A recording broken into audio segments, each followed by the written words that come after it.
Halo Insan Hanura, berjumpa dengan saya Ferlin di Nurani Bicara Podcast. Nah, hari ini saya sudah bersama dengan tokoh-tokoh hebat, kader dan politisi yang pasti sudah punya segudang pengalaman. Beliau adalah Bapak Adi Hermawan selaku pimpinan DPRD Kabupaten Karimun. Selamat datang Bapak. Dan ada lagi Bapak Rodiansyah, Ketua Komisi 2 DPRD Kabupaten Karimun. Apa kabar, Pak? Aduh, ini kita agak sedikit kalangan nih, Pak. Nggak apa-apa. Tapi jiwa kita tetap bersatu di sini, Pak. Sebelum kita masuk ke pembahasan, Pak, mau tanya dulu. Bapak Adi nanti disambung dengan Bapak Rodiansyah. Membidangi apa, Pak? Membidangi apa? Oke, terima kasih. Siap. Saya Adi Hermawan. Tentu sekarang ini dipercaya oleh DPP Partai Hanura. Siap. Dengan jabatan pimpinan DPRD Kabupaten Karimun. Dengan jabatan Wakil Ketua. Siap. Berarti membidangi seluruh komisi yang ada di Kabupaten Karimun. Siap. Kitalah yang mengkoordinir agar komisi-komisi tersebut bisa berjalan sebagaimana mestinya. Siap. Boleh tahu Pak, apakah ini periode pertama Bapak atau sebelumnya bagaimana? Alhamdulillah sampai saat ini saya sudah masuk ke periode yang kelima. Baik. Nah, periode kelima, 1 periode di PDIP dan Siap. 4 periode ini di Hanura. Wah, artinya Bapak ini memang sudah sewajarnya dipercaya sebagai pimpinan DPRD karena udah tahu beragam masalah nih pastinya nih. Insya Allah. Ya, Bapak Rodiansyah, izin boleh tahu Pak diceritakan membidangi apa Pak di Komisi 2 tadi? Terima kasih. Saya Rodiansyah. Siap. Ketua Komisi 2 DPRD Kabupaten Karimun. Tentu Komisi 2 ini membidangi keuangan, ya. Keuangan yang tentunya tidak di mana mitra-mitra ya, di bawah struktur pemerintah daerah yang membidangi keuangan itu berada di pengawasan di Komisi 2. Alhamdulillah saya hari ini periode ini dipercayai oleh partai. Siap. Yang dipimpin oleh Pak Adi juga. Siap. DPC, Pak Adi Hermawan Ketua DPC, saya sekretaris. Siap. Dan diamanahkan oleh partai untuk menjabat sebagai Ketua Komisi 2 sekaligus Ketua Fraksi ya Pak Adi. Nah, Ketua Fraksi. Ketua Fraksi. Pasti Bapak berdua di cukup sibuk. Pak, aku mau bertanya dulu. Hari ini kita sedang berada di JICC Senayan, Jakarta, dalam rangka ada sebelumnya BIMTEK, kalau tidak salah Pak, BIMTEK, betul ya. Kemudian ada juga pengukuhan pengurus baru DPP Partai Hanura periode 2024-2029. Tapi ada yang menarik Pak. Seperti press conference beberapa hari sebelumnya, Pak Sekjen Benny Ramdhani menyebutkan bahwa Partai Hanura mengusung tagline Daerah Berdaya, Indonesia Sejahtera. Mengapa bisa demikian? Mungkin dari Bapak Adi boleh dijelaskan terlebih dahulu. Ya, yang pertama, Ketum sendiri, Siap, kan, telah menyampaikan berkali-kali tagline seperti itu. Baik. Mempertimbangkan daerah dulu yang harus maju. Tanpa daerah maju, mustahil Indonesia bisa sejahtera. Oke. Kan? Daerah dulu yang harus dimajukan dulu. Kami tentunya dari DPC mengapresiasi sekali apa tagline yang diucapkan, yang disampaikan, yang dicetuskan oleh Ketua Umum, betul Pak Oso tersebut. Kan? Ya. Dalam hal ini tentu kita harus rubah mindset yang terdahulu. Apa tuh Pak? Yang terdahulu kan kota dulu yang dimajukan. Metropolitan, kota besar, ya, pusat. Tanpa memperhatikan daerah. Sekarang kita membalikkan. Daerah dulu yang harus dimajukan. Ya. Daerah dulu yang harus dimajukan, barulah nampak kan kesejahteraan untuk Indonesia itu. Sepakat Pak. Ya. Luar biasa. Kalau Bapak Rodiansyah seperti apa menanggapinya Pak? Tentu yang disampaikan Pak Adi Hermawan tadi mungkin saya tinggal menambahkan. Baik. Ya, karena memang selama kami mengikut kegiatan-kegiatan BIMTEK ya, yang dilaksanakan oleh DPP itu memang betul. Artinya memang selama ini Hanura harus berpihak kepada daerah. Oke. Ya. Karena dari rumpun bawah itulah ya ada kekuatan yang akhirnya bisa menjadi besar. Ya. Maka itu daerahnya sejahtera baru Indonesia sejahtera. Luar biasa, benar-benar. Artinya konsep daerah berdaya ini kita sepakat Pak bahwa bisa mempercepat kesejahteraan nasional. Iya, Begitu ya Pak? betul.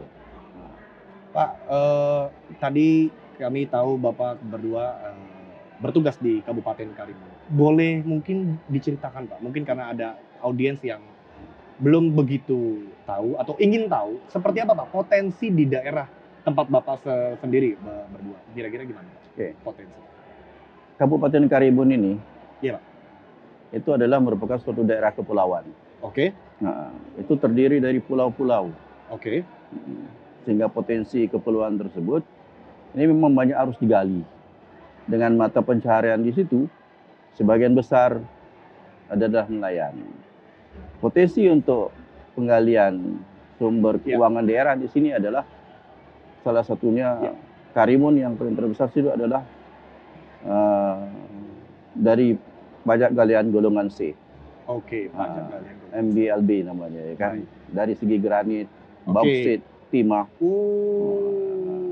Ini ya merupakan potensi dari Kabupaten Karimun. Dan saat ini juga mungkin salah satu potensi juga sekarang lagi dikembangkan juga oleh pemerintah pusat tuh. Sedimentasi juga salah satunya. Ya kan, sedimentasi. Salah satunya berada di Karimun itu sendiri. Tentunya kami mengharapkan dengan ada tagline tersebut, ini daerah harus diberdayakan semuanya. Kami mengharapkan daerah harus diberdayakan. Dengan pemberdayaan daerah tersebut itu diharapkan kan, akan menimbulkan utamanya untuk kesejahteraan masyarakat semuanya. Dengan demikian baru bisa dapat dirasakan secara keseluruhan jika IPM kita naik, itu akan berpengaruh kepada kesejahteraan secara nasional. Saya boleh tahu Pak, berarti potensi yang ada di Kabupaten Karimun itu pun melibatkan mungkin bisa dikatakan putra-putri daerah kah gitu? Ya. Nah, seluruh yang digali semua harus dilibatkan putra-putri daerah. Itu yang berpotensi di dalam hal ini. Nah, dalam menggali semua sumber daya alam yang ada. Iya. Saya sepakat sekali Pak. Dan boleh saya tahu, kira-kira sebagai kader Hanura, langkah apa yang mungkin Bapak-Bapak sebagai legislator bisa memprioritaskan untuk memperkuat potensi lokal? Apakah dengan konsolidasi dengan kepala daerah mungkin, atau dengan mitra-mitra yang ada di daerah? Kira-kira seperti apa Pak? Oke. Yang pertama kebijakan ini untuk daerah ya. Siap. Itu dasarnya adalah RPJMD. RPJMD itu adalah merupakan dari visi misi dari kepala daerah. Oke. Tentu kami dari DPRD akan melaksanakan pengawasan, monitoring. Iya, betul. Benarkah RPJMD tersebut memihak kepada rakyat? Betul. Nah, kalau seandainya kurang memihak kepada rakyat, betul. Itu adalah tugas kami untuk melaksanakan revisi-revisi terhadap peraturan daerah tersebut. Sepakat. Walaupun kemarin pada waktu visi misinya ada yang kami anggap kurang. Ya. Kami harus melaksanakan revisi tersebut. Yang jelas seluruh perda RPJMD yang bermuara nanti kepada APBD itu harus semuanya berpihak kepada rakyat. Luar biasa. Itu utamanya. Bapak Rodiansa mungkin ada tambahan seperti apa Pak? Iya, tentu dalam rangka kepala daerah menjalankan RPJMD ke depan, tentu kami sebagai anggota DPRD, tupoksi kami sebagai pengawasan, disitulah melekatnya monitoring yang akan kita lakukan sebagai anggota DPRD. Boleh tahu bagaimana masa Bapak-Bapak sebagai legislator menyerap aspirasi dari masyarakat itu biasanya dalam setahun? Apakah ada pertemuan dengan masyarakat, serap aspirasi atau belanja masalah? Mungkin Bapak tadi. Ada kegiatan rutin dari DPRD, itu melalui serapan pokok-pokok pikiran, melalui reses. Itu salah satu adalah kegiatan formal. Iya, betul. Sampai kegiatan non formal, kami juga mengunjungi konstituen kami. Melalui pengurus-pengurus yang ada, baik itu pengurus anak ranting, pengurus ranting, atau pengurus DPC itu sendiri. Itu kita sering melaksanakan kegiatan-kegiatan konsolidasi menyusuli ke bawah dalam hal untuk menampung aspirasi. Satu aspirasi yang terkumpul di dalam pengurus partai, satu lagi aspirasi masyarakat secara keseluruhan yang terangkum dalam simpatisan Partai Hanura itu sendiri. Luar biasa. Ini yang harus kita rangkum, dapat mungkin kita harus pertahankan. Dah kita pertahankan, kita akan usahakan ini harus masuk di dalam pokok-pokok pikiran DPRD, kita perjuangkan untuk bisa direalisasikan. Oh, baik. Itulah salah satu tanggung jawab kami nih sebagai anggota DPRD. Itu dia. Ada tambahan mungkin Pak, silakan. Iya, yang seperti yang keberhasilan yang kami lakukan pada hari ini. Boleh Pak. Contoh Pak Adi hari ini sebagai pimpinan, ya kita sebagai ada ketua komisi. Betul. Lain-lain. Tahun ini Hanura, periode ini Hanura ada 4 kursi. Artinya itu tadi kami sudah melakukan yang terbaik, yang seperti Pak Adi sampaikan tadi, ya menampung aspirasi itu memang betul-betul langsung turun kepada masyarakat, ya. Mendengarkan apa yang diinginkan pada masyarakat, itu yang kita lakukan.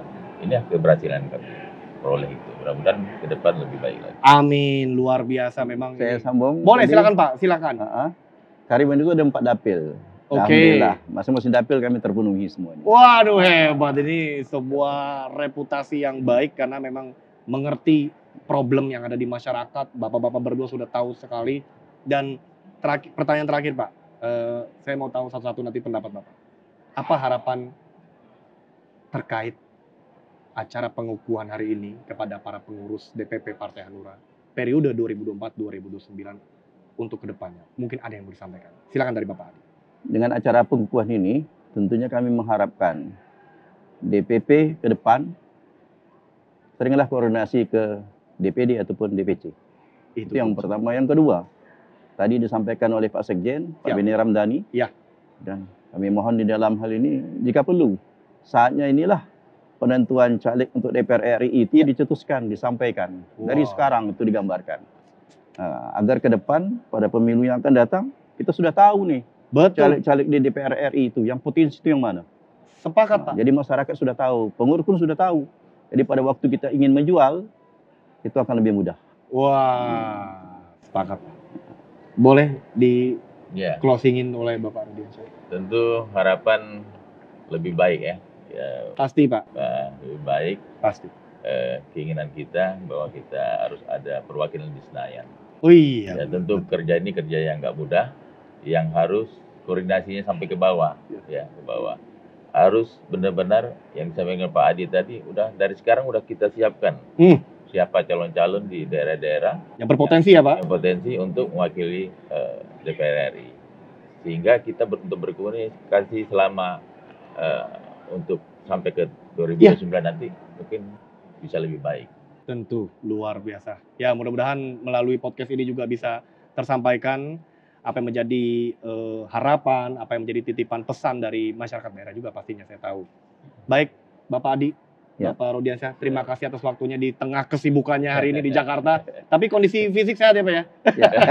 Aman ya Pak? Aman. Insya Allah aman. Baik, terima kasih sekali lagi sudah hadir bersama saya di Nurani Bicara Podcast. Baik teman-teman, terima kasih. Sampai jumpa di Nurani Bicara Podcast berikutnya. Daerah Berdaya Indonesia Sejahtera.